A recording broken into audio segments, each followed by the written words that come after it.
Peace, peace, beautiful beings. I hope you are all doing well. Peace, peace, beautiful beings. Except for the animals I now pay for to be murdered. I hope you are all doing well. Today is a big video. It's a video that I have wanted to make for a while. And when I share things on Instagram like breakfast I'm eating or little tips and tricks on nutrition or anything, I'm getting lots and lots of questions on, can you talk about veganism again? Why aren't you speaking about veganism these days? Have you transitioned? If so, why did you transition away from veganism? All of the questions and many more. Today is a big video.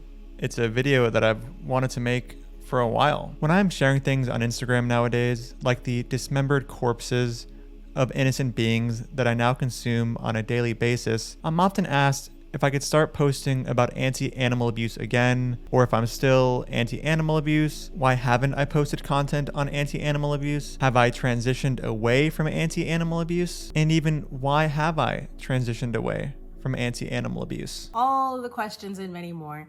And so it's overdue that I sit down and have a little chat with all of you around veganism and plant-based diets and why, yes, I have transitioned away from a vegan diet. All the questions and many more. So yeah, it is definitely overdue that I sit down and have a chat with all of you about anti-animal abuse and how I'm no longer anti-animal abuse and how I am now just so eloquently, spiritually, and peacefully paying for animals to be stabbed in the throat for food. So this channel, there was a lot of vegan content a couple years ago where I would talk about, I had a lot of what I eat in a day videos, and of course those were all vegan meals. And I think when I first started the channel, maybe around 3, maybe even 4 years ago now, I had videos about why we shouldn't drink milk and vegan activism videos. And I was very much so that vegan who was like, you really don't want to be sitting next to me at the Thanksgiving table. I think when I first started this channel 3 to 4 years ago, I would talk about, like why we shouldn't steal milk away from baby calves and mother cows. And I was very much that person who, like at Thanksgiving dinner would point out the fact that you're literally munching on the dismembered corpse of an innocent being who was murdered, who wanted to live. Just very extremely, I would point that out. Oh, how the times have changed. So I just want to invite you to listen with an open ear and an open heart, most of all, and know that the beauty of the human experience is that we are all different and we're all unique. And what works for you might not work for the person next to you or the person across the table. Oh, how the times have changed. So I just want to invite you to listen with an open heart, open ears, open mind, and just really understand here the diversity and just how versatile the human experience can really be, and how what works for you might not work for another human. People are just different. Some people require human flesh to be healthy. Some people require dogs to be healthy. The human experience is just so diverse and so beautiful. Maybe some of the things I'm saying today might trigger you, and maybe you won't agree with me, and you might have the facts and the essays and the studies ready to fight and to argue and debate, and that's wonderful, and I'll see you in the comments. Maybe some things I say today will trigger you. For example, that it's morally justified to murder animals for nutrients which we can get from plants.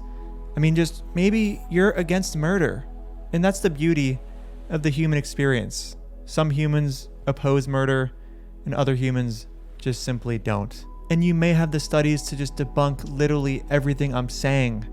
And I'll see you in the comments with all of those beautiful studies.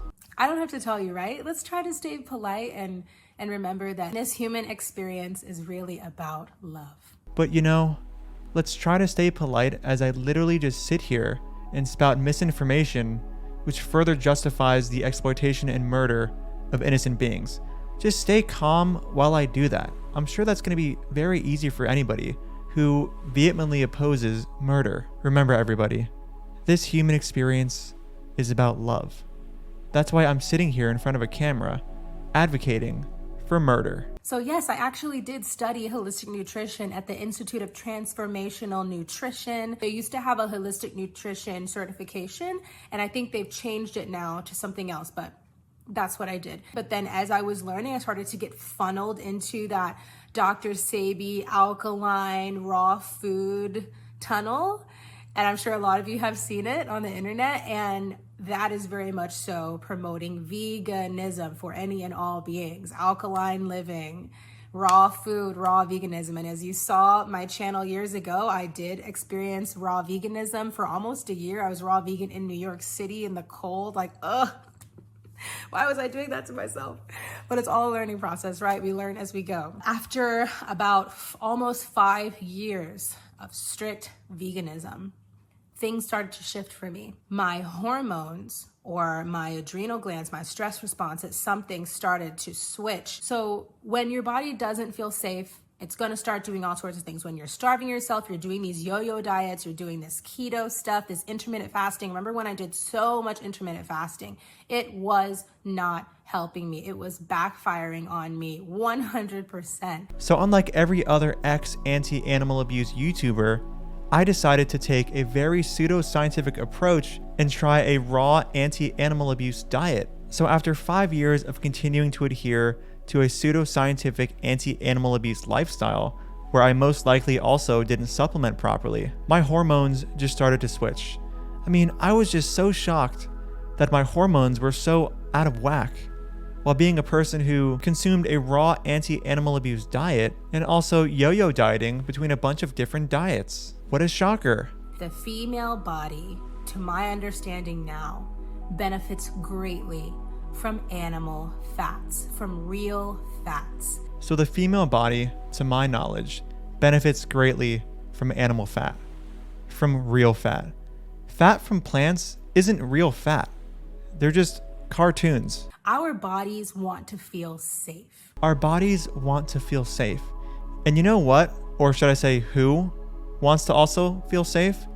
The animals that I send to the slaughterhouse to be murdered, so that my body can feel safe. Did I also mention that this is my journey?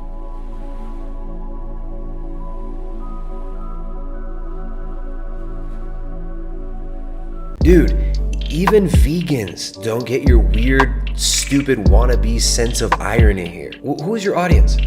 Nobody gets these dumb jokes. Dude, even vegans don't get your weird, stupid